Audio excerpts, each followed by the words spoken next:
I'm so glad to be here and to have the honor of introducing our next speaker. Michael Bloomberg is someone who needs no introduction, especially not in New York. But he's also someone who named his company, his foundation, his memoir after himself. So I don't think that he'll mind if I sing his praises for just a few minutes, but, you know, seriously. Michael is someone who brings people together, and well, look, you're proof of that, right? Hi, everybody. He doesn't just reach across the table. He builds consensus, and he doesn't get bogged down by the scale or scope of problems. He focuses on finding and implementing solutions. He's done that as a business leader, as mayor, and as a philanthropist. He's one of the country's leading voices on some of the most pressing challenges we face, like gun violence, public health, immigration, and of course, the climate crisis. And his foundation, the Bloomberg Foundation, Bloomberg Philanthropies, has given away more than $17 billion to all causes and initiatives focused on saving and improving lives. He also serves as the UN Secretary General's Special Envoy on Climate Ambition and Solutions, and as the WHO Ambassador for Non-Communicable Diseases and Injuries, whatever the hell they are. And this year, President Biden awarded him the Presidential Medal of Freedom, the nation's highest civilian honor. It makes sense, because the president and Mike share a lot of the same qualities. Like Mike, President Biden is a dedicated public servant who puts people and country first, and he understands that we don't have a moment to wait when it comes to the climate crisis. The Biden administration's inflammation, well, that's interesting, but it does that too. Inflation Reduction Act, the IRA, will be the foundation for all the climate progress still to come, and it's up to all of us to build on it. I've been fortunate to call Michael a friend for a while, and I've gotten to work with him too. And I can tell you, I'm sure he's honored by the accolades, but what matters to him the most is making a difference, especially when it comes to the environment. He's taken on the coal industry and the fossil, forget natural gas, the fucking fossil gas. There's nothing natural about it, and it's terrible for people and for the environment. And he's won, Michael Bloomberg has, again and again and again. And now he's taking on, yay, the petrochemical industry. Smart money is on Mike, and that one too. He also helped revolutionize how we think about climate finance. He's been a much-needed voice of realism and pragmatism for the climate movement. He keeps us focused on solutions that can make a difference today, right here, right now. And here's a novel concept. He then helps us implement those solutions so they can actually make a difference. Mike's superpower is bringing people together from different sectors and different fields to solve some of the world's biggest problems. And, you know, I've known a few billionaires. Biblically, if you really want to know. Michael is different. Michael is different. And I don't understand why this white guy, billionaire in New York, understands the importance, the strategic importance of listening to the voices of black women in Louisiana. I don't know why.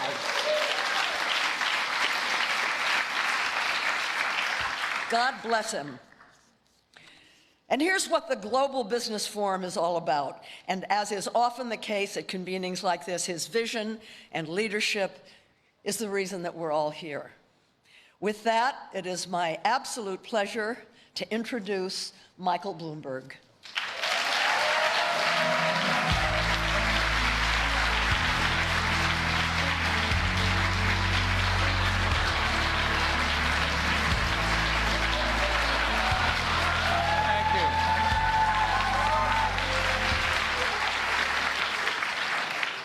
Jane, I didn't grow up in a world where I knew famous people, stars like you, but I promise you this, the next memoir that I write is going to be about you, and I will get even.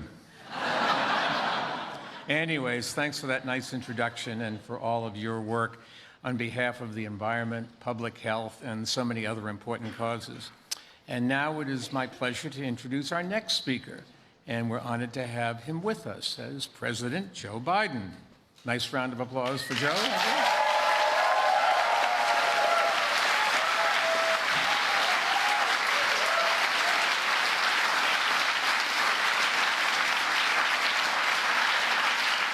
I've had many chances to work with Joe on issues that we both care deeply about, including preventing gun violence.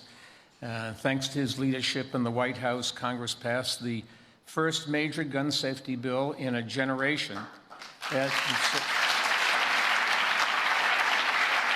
it's one of those many issues where he's been able to work across the aisle and bring people together. And another one of those issues, his major focus has been on climate change. I think it's fair to say no president has done more to push our country forward on climate change, starting on Joe's first day in office when he brought the U.S. back into the Paris Agreement. And he has wisely put, yes, he deserves a round of applause for that. He has wisely put fighting climate change at the center of his work, strengthening the economy, showing how the two go hand in hand. Once again, Joe reached across the aisle and helped push through Congress major bills on climate and infrastructure. They have led to a surge of new investment in clean energy and created unprecedented opportunities for cities to raise their climate ambitions, because Joe does understand that mayors are powerful allies in the climate fight. Joe has set high goals for cutting emissions, and he supported the kind of bottom-up action we need to achieve these goals, including strong partnerships with business. And Bloomberg Philanthropies has been glad to collaborate closely with him and his team. We are committed to doing everything we can to build on the climate progress that he has started. And so I want to thank him for all of his leadership. Now, before I welcome Joe to the stage, we're going to hear from a few others who want to thank President Biden. Play the video. Democrats say it's the largest ever single climate investment in history. The most concerted, ambitious pledge on carbon emissions we have ever had in this country, bar none. This new law could slash U.S. carbon dioxide emissions by 40% by 2030. The Inflation Reduction Act includes more than $400 billion of new spending.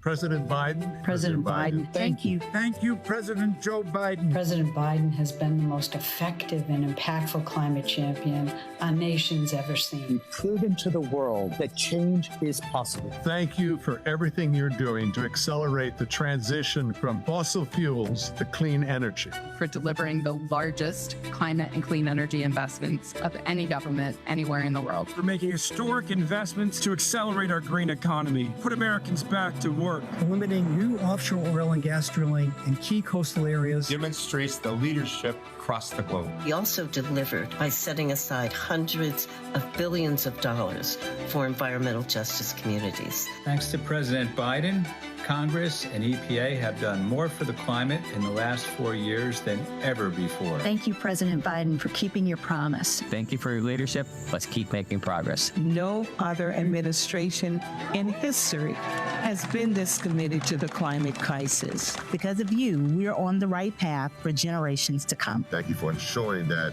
our communities can have a say in our future. For our children and grandchildren, how we need it. What a difference you're making. Thank you.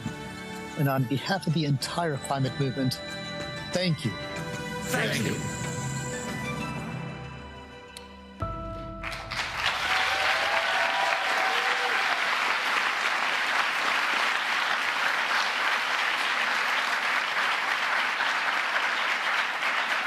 Ladies and gentlemen, please welcome President Joe Biden.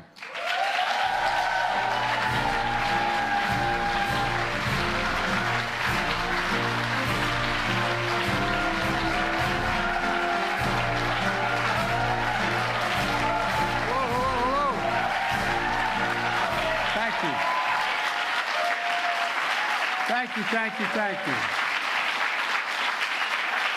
Thank you.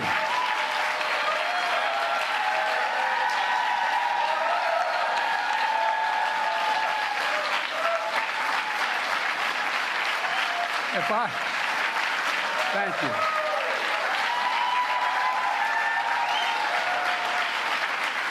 Thank you, thank you, thank you. If I were smart, I'd leave now. Thank you all so very much. Mr. Mayor, Michael, thank you. You know, I awarded the Presidential Medal of Freedom because you literally revolutionized our economy. It's not hyperbole. You transformed how we consume information. You challenged and solved the toughest issues. And thank you for hosting this important forum. And thank all the business leaders here today. And thank my cabinet members for their work as well. Energy Secretary Jennifer Granholm is here. The EPA Administrator Michael Reagan is here. You know, 4 years ago, Kamala and I inherited the worst pandemic in a century, the worst economic crisis since the Great Depression. I got to hold a minute here and tell you a little story. When I sat in the Oval Office every morning at 9 o'clock and then ended the day with Barack for 8 years, and there was only one portrait above the fireplace, a portrait of George Washington, fairly small but a beautiful portrait. And so I didn't realize at the time, all the times I've been in the Oval, that the incoming president cannot go into the Oval on the 20th until after 4 o'clock, and the outgoing president has to leave by 10, although the outgoing president never showed up. Anyway, so I asked my brother Jim, who has a better taste than I do, to pick what we needed to pick what desk you want, what rug, the things you want in your office. And I said I only wanted a couple things. I wanted to make sure I had the Resolute desk, and I wanted, looking next to the fireplace, I wanted the bust of Martin Luther King, who was one of my heroes as I was coming up as a young civil rights guy, and Bobby Kennedy. I have great admiration for John Kennedy, but I could never picture him at my kitchen table. Anyway, so I walk in, and my brother's showing me, and I look up, and there's this giant portrait of Franklin Roosevelt. And John Meacham was on the speaker. And I said, why Franklin Roosevelt? I admire him, but why Franklin Roosevelt? He said, well, no one's inherited an economy more disarrayed than when Franklin Roosevelt was president. I said, isn't that wonderful? Swear to God, true story. Look to the left, there's Abraham Lincoln. I said, why Abraham Lincoln? I admired the hell out of Lincoln, but why? He said, the country has never been as divided since the Civil War. I said, I'm the hell out of here. Anyway. But look, a lot's changed. A lot's changed. When he came to office, the climate is in crisis, and one existential threat that faces all nations. Mayor Bloomberg, Michael, you've convened leadership, national and international levels, to lead the charge and change the mindset. You know, I just met with the president of the UAE, who is a massive investor in clean energy around the world. That's what he wanted to talk to me about. I just hosted a 3-day conference at the Quad in Delaware. The Prime Minister of India, Australia, and Japan, 3 of the fastest growing economies in the world. They understand you can't remain dependent on fossil fuels. They need to lead the clean energy future.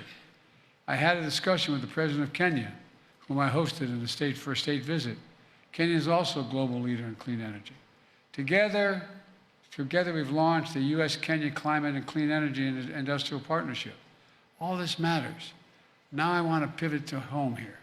Since I've been president, I've flown over more wildfires, unfortunately, it's the God's truth, in helicopters, from Arizona, Idaho, all the way to Montana. And more acreage, I've looked down and I've seen more acreage burned on the ground, to the ground, than the entire state of Maryland in terms of the area. Just wildfires. I've toured the community, ravaged by tornadoes and floods. More than costs lives and livelihoods. It cost taxpayers billions of dollars in damage. But when Kamala and I came to office, there was no real plan in place to do anything about it. As the government, we were doing nothing, virtually nothing. We were determined not only to deliver immediate economic relief to the American people, but to transform how our economy works in the long term, to write a new economic playbook, to grow the economy from the middle out and the bottom up instead of the top down. That way, workers do well, no one's left behind, and the wealthy still do very well. And foster fair competition. Invest in all of America and all Americans. And I've been pointing out when it comes to the climate, every time I talk about it, whether I was trying to convince labor or business to come along, I'd say, when I think climate, I think jobs. I think jobs, and I mean it. Good union-paying jobs. In fact, I'm proud to have kept my commitment to bring unions and business to the climate table. That's what we're seeing. Rather than climate conservation about sacrifice, conversation about sacrifice, or focus on doing less, Kamala and I have pursued an ambitious climate policy focused on growth. And the public and private sector lead all of it. All of you in this audience, you've led, building our economic capacity. Together we've proven the strong middle class, thriving innovation and manufacturing are the key to winning climate here at home and abroad. Here are the key climate pages from the new economic playbook. We rejoined the Paris Agreement immediately after my predecessor had walked away. We got to work pulling private capital off the sidelines, getting the workers in the game, and once again leading the world on climate. Bringing jobs back home, manufacturing and technology. We invented here in the United States decades ago, bringing it back. We're bringing back hope and pride in communities, opening shuttered factories in zip codes too often left behind. I might point out I was criticized very much for having done more to invest in red states than blue states. But I made a commitment that when I ran, I'd be president for all people, whether they voted for me or not. And we're doing that in what I call Investing in America agenda. I wrote and signed into law the Inflation Reduction Act, the most significant climate law ever passed in the history of the world. We were told it couldn't get done, but we did it. More than $369 billion in climate and clean energy. Not a single Republican voted for it, but the Inflation Reduction Act lowers energy costs for families with rebates and tax credits to install rooftop solar and energy-efficient appliances, weatherizing their windows and doors and high-tech insulation, and more efficient heating and cooling systems, and so much more. And you get a tax credit for doing it. The groundbreaking laws also catalyze clean energy innovation in areas like battery technology, nuclear energy, geothermal, that will create hundreds of thousands of jobs for American workers. In fact, along with other historic investments in infrastructure, and our infrastructure bill was $1.3 trillion in science and technology, private companies in the United States and globally have announced investments of nearly $1 trillion in clean energy manufacturing here in America in the last 3 years.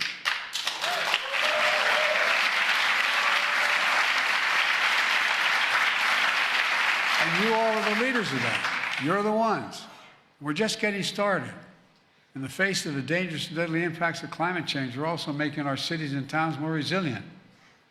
This is a new formula on climate, creating jobs, reducing pollution, cleaning up our water and air, improving our quality of life, building a better America. For example, a once-in-a-generation modernization of our grid means this year we'll add more new electric capacity than we have in 2 decades, and 96% of that will be clean energy.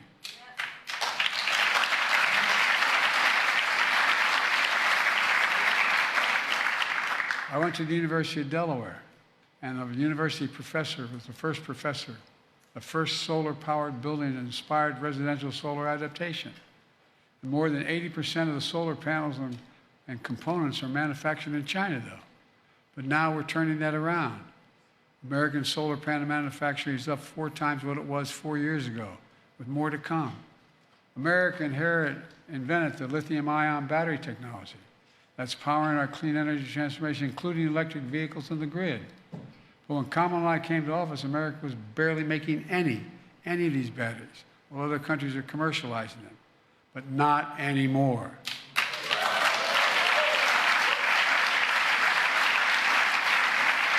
There are more than 14 gigafactories, massive, large-scale factories opening or under construction to make advanced batteries here in America, and more to come. We're also making the battery components here in America, making sure the supply chain starts in America. And all of this is helping power an electric revolution in transportation. We've quadrupled the development of electric vehicles since it took office. We're deploying a fleet of clean school buses that will not pollute the air. Our postal service is going fully electric. We've invested $45 billion in electric trains in America because if a person can choose between a car and a train to get to the destination at the same time, 70–80% of that, they will take the train. And it's 70–80% less pollution than driving the same distance. And we now have tools to lower emissions from building materials. For the first time ever, we're beginning to produce clean steel, cement, and aluminum. I think most Americans have no idea how much pollution has occurred when you make cement. Well, the American people know how much pollution heavy industries produce, since each one produces as much pollution as a small country. We're now making most significant investment ever in rural America. 80,000 farms across America are implementing climate-smart agriculture, cover crops, nutrient management, storing carbon in the soil, which creates new sources of wealth for farmers, families, and at the same time. We're also carrying out the most ambitious conservation agenda in a long time. We're on track to conserve, a commitment I made, 30% of all our lands and waters by the year 2030. Since taking office, my administration has already conserved over 42 million acres. The Inflation Reduction Act is also the most significant law ever advanced in environmental justice for disadvantaged and so-called fence-line communities, like Cancer Alley in Louisiana or Route 9 corridor in Delaware. We're making sure these communities receive 40% of the benefits of the key investments in pollution reduction, clean energy and infrastructure. All this matters. It matters a great deal. In just under 4 years, the economy has created nearly 16 million jobs, the most ever in a single presidential term. In just 2 years since the Inflation Reduction Act, we've created more than 330,000 clean energy jobs.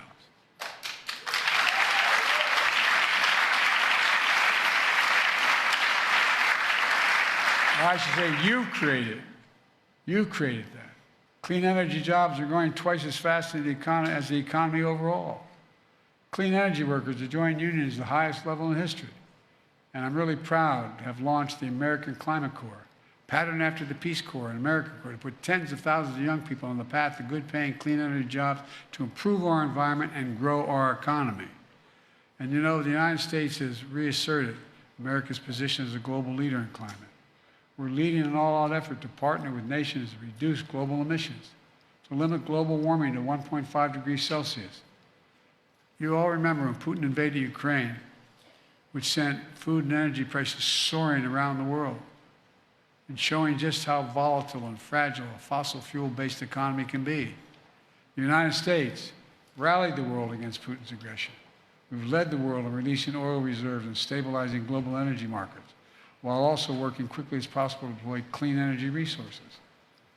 You know, I convened summit leaders on climate and the American Leaders Summit, or the African Leaders Summit, I should say. In COP28, the United States galvanized the world to commit, for the first time, to transition away from unabated fossil fuels. Across the board, America's climate leadership has encouraged American companies to invest in private capital for clean energy development and to low to middle income nations, and so much more. I thank the business leaders who are here today for leading the way, and I mean that. All this historic climate change is in stark contrast to my predecessor. He says he'd repeal the Inflation Reduction Act. He'd let our factories shut down. He'd move the world backwards. His denial of climate change condemns our future generations to a more dangerous world. And by the way, windmills do not cause cancer.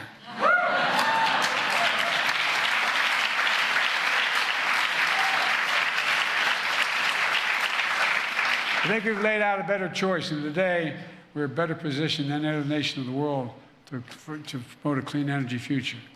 In fact, it's a perfect time to go big. The market for clean energy is booming. Inflation is way down in America. The Federal Reserve just announced lowering interest rate, and I predict they'll go further down. We should give business even more confidence to invest trillions of dollars that are on the sidelines in the clean energy industries of the future. I'm doing my part. Now I'm calling on other companies with the capital in the room to invest more and do more. Now's the time. Let me close with this. 4 years, we've gone from historic crisis to historic progress. And in doing it, with a new playbook based on one of the oldest truths of our nation. Invest in America. Believe in America. Believe in possibilities. And share it with the world. That's what I see, if I could see all of you, when I look at all of you. I really mean this. I know I only look like I'm 40 years old, but I'm a little older. You know, I've been doing this a long time, 51 years in elective office. And it's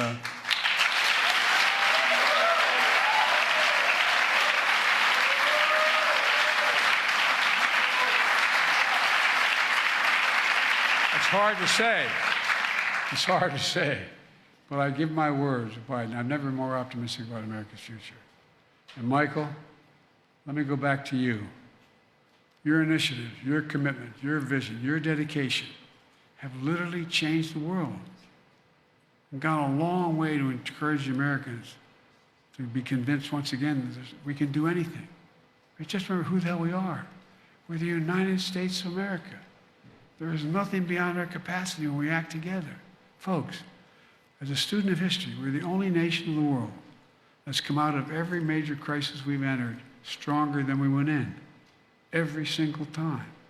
Every single time. And with this assembly in this room, you're the leaders not only in America, you're the world. The rest of the world looks to us. And it's not about my being president. I give you my word. Think about it. If we didn't lead, who the hell leads? Who fills the vacuum without America leading? That's who we are. That's our obligation. And that's our incredible opportunity. So, folks, I really am optimistic. I really mean it. You listen, I didn't even go into all the things that are going on in the rest of the world in terms of how they want to transition away from fossil fuels, want to use peaceful nuclear technology, a whole range of things. Hydrogen, so many things are on the table. And we can do this. We really can. And we owe it to our children.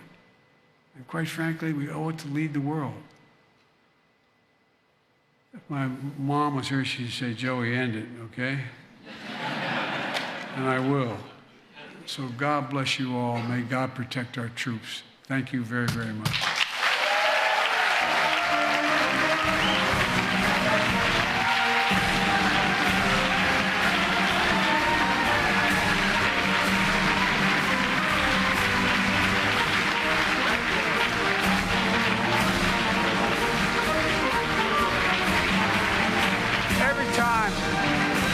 Every time I walk out of my grandfather's Finnegan's house up in Scranton, Pennsylvania, he'd yell, Joey, keep the faith. My grandmother would, no, Joey, spread it. Let's spread the faith. Thank you.